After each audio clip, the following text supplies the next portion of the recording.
Hi, I'm Seamless, and today is Saturday, which means it's time for a new FL12 Basics tutorial. This one is going to be about the channel settings window. Every plugin, third-party or otherwise, has this attached to it. In the olden days, it was actually its own separate thing that kind of floated around, unless it was a sample, which this particular thing is, where such things are integrated inside the channel settings window. Now, everything is integrated inside the channel settings window. On a regular plugin, like Harmor, for example, you have this little icon when you're on the options that goes back to the actual plugin, and then here you have the plugin. You can click on the little gear icon to get rid of it, and then this is sort of the old way of looking at things. And then the channel settings window would have been a separate window where you would access those particular configurations, but no longer. Now it is just a part of the actual plugin itself, which is super duper cool. Other plugins that are still integrated within the channel settings window are things like the granulizer and the 3x oscillator. Those things are basically like samples, and some of and things like the slice X. So those are still kind of a separate thing, but like the slicer, the old school slicer, is also integrated into the channel settings window. Most things that are sample based tend to be like that, unless they are newer, in which case they have their own sort of expanded UI and they end up working better for that reason. So the sampler is not actually something I'm going to be talking about today. That'll be a separate deal, but I will talk about how you mess with its related things inside the channel settings window. So the sampler gets an extra thing on it. It gets this envelope, and actually the other sample-based things like the granulizers and the 3x oscillator also get this involved, this particular little envelope window. And this allows you to control things like the panning, volume, mod X, mod Y, and pitch. Mod X and mod Y in this particular instance refer to the filter that's built into it, where it has the mod X and mod Y. You can change what kind of filter you want. So by default, it's a low-pass filter, complete with resonance, and you have a bunch of other just various options. Basically, all the basic filter types that are available inside FL.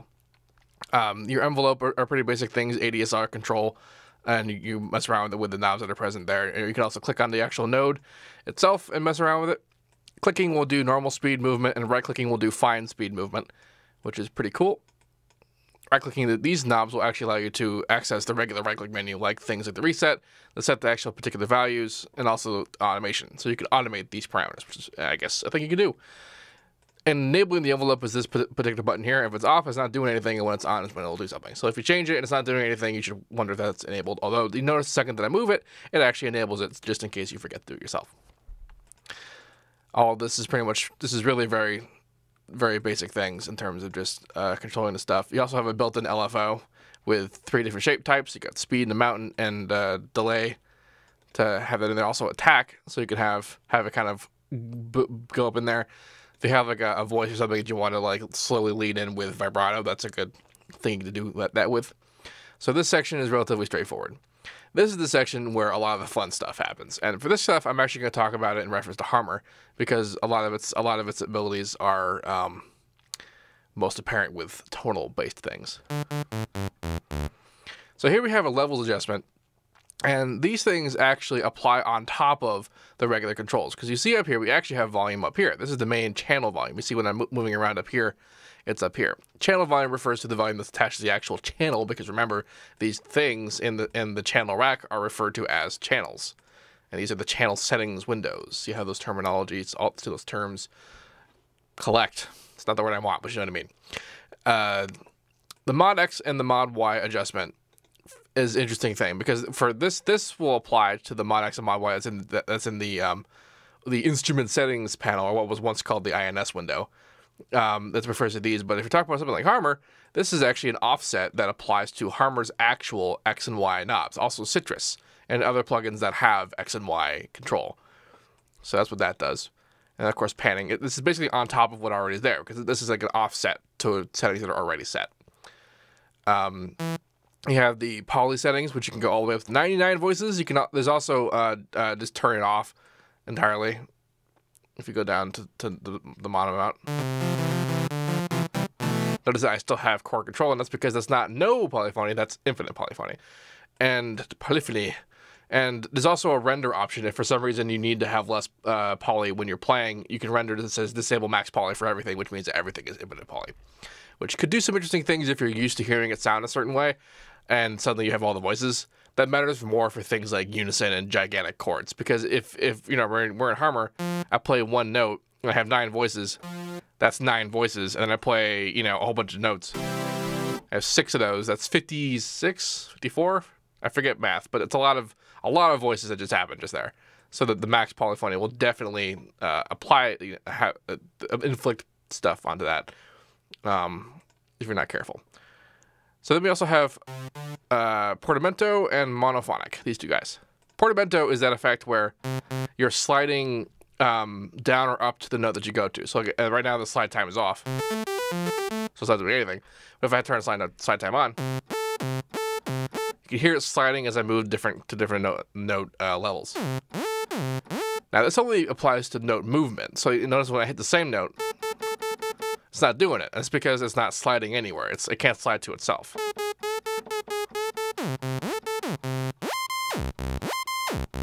The slide time was always the same no matter what the note distance is. So you notice that higher changes in note are a bit more bombastic than smaller note changes as such. The slide time affects that. Slide time also applies to monophonic because when in monophonic mode, this means you can't play chords. You can only play one note at a time. So this means that the slide time will still slide to each of those individual notes.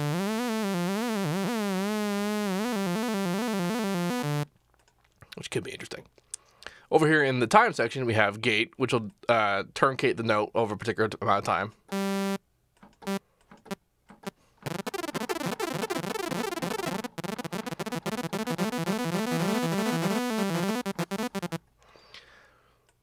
And then we have the shift, which will sort of delay it. Kind of hard to tell when I'm playing it, but it's a very small amount of delay. And then the swing amount. So what this actually does is it applies itself to the amount of swing that's being played here. So if I did this and I turned the swing all the way off, I have a swing on and it's not swinging, but watch what happens as I turn this up.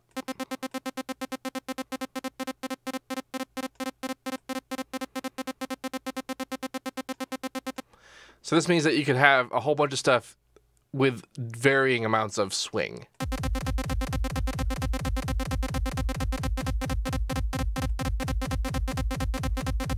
If for some reason you wanted to do that. I'm sure there's a bunch of reasons why you would. I could see like an interesting rhythmic possibility there. Full porta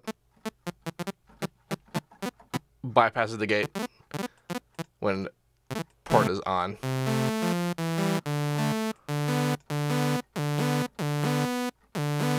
I'm not actually totally sure how that works, but that's what that means.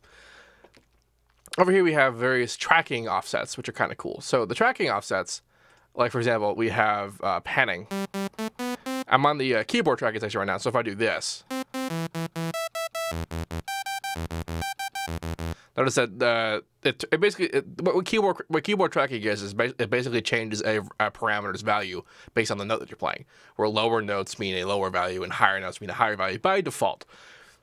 So now if I change the panning like that, I'm basically doing sort of like the recorded piano panning where lower notes are on the left side, higher notes are on the right side. This is also offset that can be based on the mod X and mod Y, so you can import. I mean, you can do this inside Harmor anyway, but for other things that don't have this particular keyboard tracking abilities for these things, you can apply that to other parameters as well. There's also volume tracking, and this mid value here means it's sort of like where the middle, basically where the middle is on that kind of thing. So if I say like I do the panning, doesn't matter if the middle value stays in the center, middle C will always be center panned. But if I change what the middle value is, it moves essentially where its idea of middle C is, so that you can offset the keyboard tracking in that particular angle.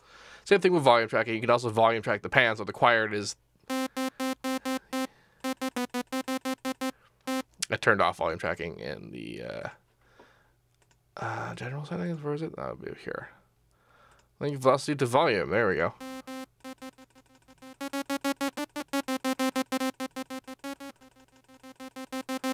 So see, as the volume changes, so does the panning, because we attach the volume changes to panning.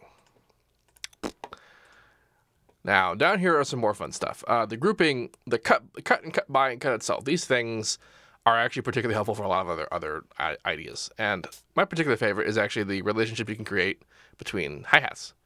So if I have an open hi-hat, now the traditional behavior between an open hi-hat and a closed hi-hat is that when you play an open hi-hat and then you play a closed hi-hat, it closes the hi-hat, which means that the open hi-hat's tone stops. But notice that doesn't happen by default. And the way that we make this happen is that we go in here, we say, okay, look, cut is cut by, you know, there's 2, and this is cut by nobody. So let's set this to be 3. So I'll say I want this the guy to be cut by 3, so that it shuts up. And lo and behold, it does. That's just super cool. So that's basically what that's supposed to do.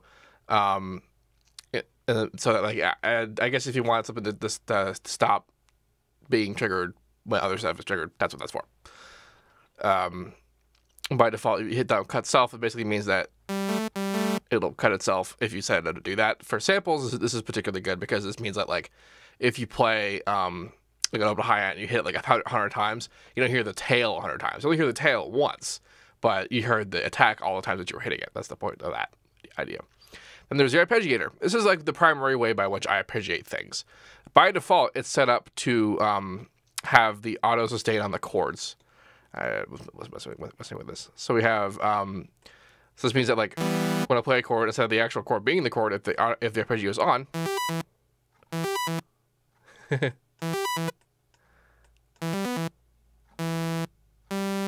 gate. There we go. The gate wasn't actually terminated. So the arpeggio will arpeggiate the number of chords, the number of notes that you have in a chord, and the notes themselves.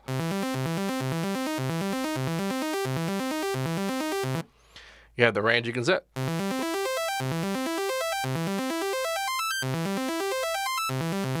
You can also mess around with the time.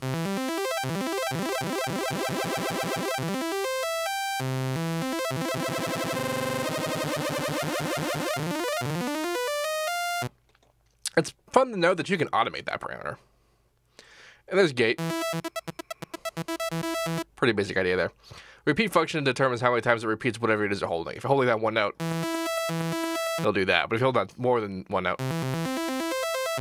it'll do like a little mini arpeggio for the whatever you're holding.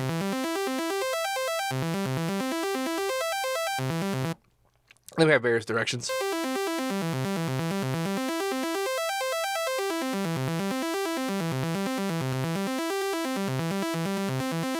And a random. There are also there's a lot of other chord options. The automatic ones are based on ones that you sustain, but if you don't have those on, what that basically means that it'll arpeggiate even if you hold down a chord. It'll actually arpeggiate the entire chord. Which could do weird things.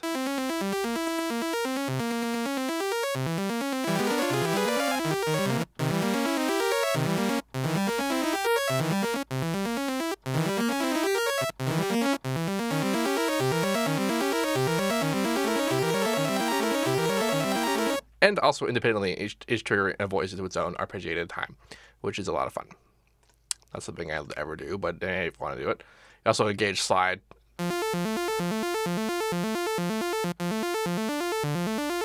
Which I have to imagine it has something to do with the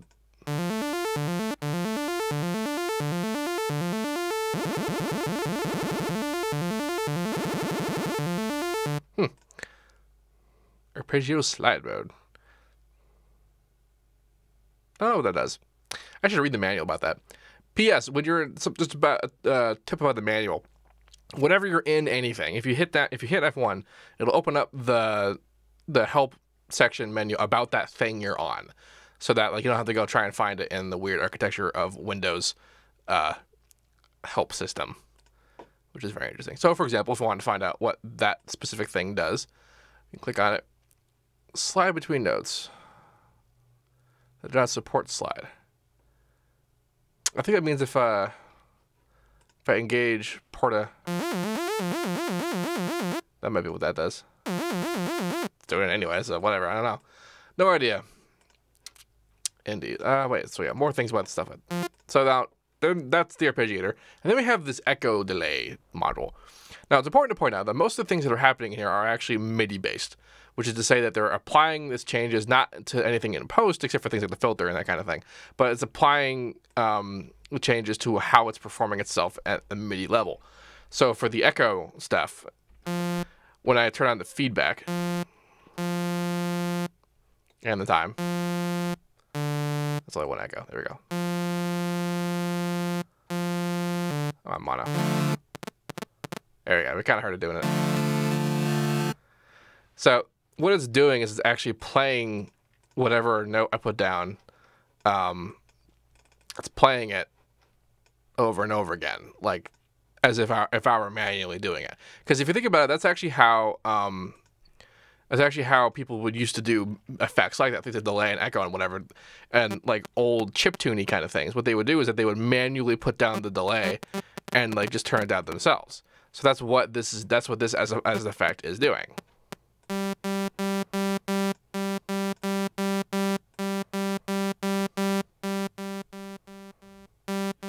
And you can see it actually doing it manually.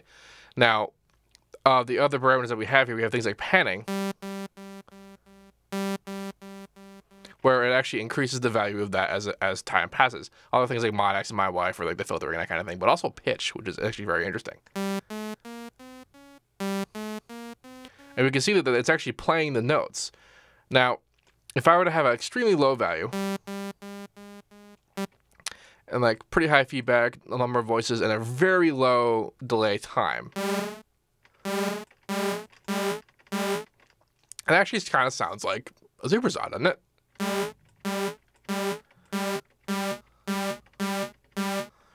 If I turn on fat mode, what fat mode does is that it goes both ways. Notice when I had the pitch going on in one direction, it only went up. But now that when I have fat mode on, it undid itself for some reason. It goes in both directions.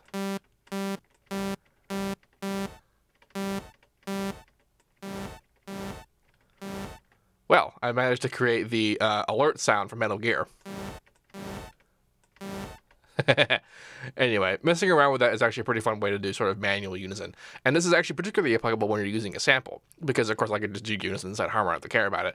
But this is actually a trick that Asphyxia showed me a long time ago. Because it never occurred to me to use the built, it was essentially a MIDI delay function as a supersaw source. But it totally works. So for 3x oscillator, that's pretty much how you would do unison. So down here we have these sort of note functionalities. We have a fine-tune function. We have this thing which turns it into a piano roll that's more friendly for touch typing, like touch controls, because there are some touch control optimizations inside FL. You have enable main pitch, which means that it's susceptible to the main pitch changes up here. That's a pretty good parameter to turn off when you're talking about drums, because if you actually, the fun thing about the main pitch control up here is that if you have all your drums on with this off, it means that if I'm moving around, it won't affect the drum's pitch, but it'll affect everything else, at least if it supports it. Third-party VSTs tend not to like it too much, but you can kind of get it to like approach it if you have the correct pitch, like pitch wheel distance. But if you're using LFL stuff, this means that you can like preview different keys, which is very helpful if like you get kind of stuck like in hearing a song the same way. Changing its key is a very easy way to make it sound fresh to yourself. That kind of thing.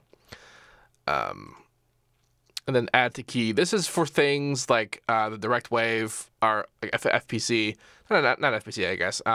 Actually, yeah, I guess it would apply to FPC. Sound fonts and that kind of thing. It's multi-sample libraries. What that essentially means is that what it says is that it adds root note the trigger note. But basically, if you have like a MIDI thing and you change the pitch like of what you're doing, it'll play the note that you're playing, and then it'll stretch the note, the sound, to be the pitch that you want. So it'll pitch shift it up and down. But you can, when you set it to what this does, when you turn this on, what it means is that when you play the note and you pitch shift it, it doesn't play like C and then shift it to E. It just plays E, because E probably has its own sample. So it doesn't pitch shift it. But it just shifts the MIDI information instead of the actual pitch of the sound that you're triggering. This does nothing to just plugins or single sampled sampler things. Nothing at all. But that's what that does for other stuff. Yeah, so I believe that controls most of that. Up here we have the pretty stuff I probably should talk about first. We have panning, volume, and pitch controls. Go all the way up to 48. The range that we're setting here is the current visual range for things. So like right now I'm doing two semitones, but if I were to set this and then turn it up, you can see that it actually gets smaller because of that range. And now the range means 48. And then this is where you set what mixer track you want to have. By default, it's set to M, which is master. and then clicking this button will sign to the first free mixer track, and it'll name it and color it and like that. That's actually a Control L is the hotkey for that. You just select whatever it is that you got up here, hit Control L, and then if you want, you can select everything and hit Control Shift L, and it'll select whatever. You go to the first free one, it'll name everything and put it in sequential to all individual mixer returns like that, which is a lot of fun. Yeah. Actually, that's pretty much it for channel settings. Now, the beauty of these things being primarily MIDI-based is that means that it can apply itself and afflict its changes onto anything that accepts MIDI. So third-party stuff, totally fine. Even the cut and cut by, that kind of thing, all that will change stuff. The keyboard offset tracking for the very basic things. X and Y probably won't do anything, but I believe the X and Y will, it might actually have the filter built into it onto third-party stuff. I haven't thought about that, but it's a possibility. So, yes, this has been the channel settings window. Please remember to like, comment, and subscribe. And if you have any questions about this, let me know. And as usual, have a nice day.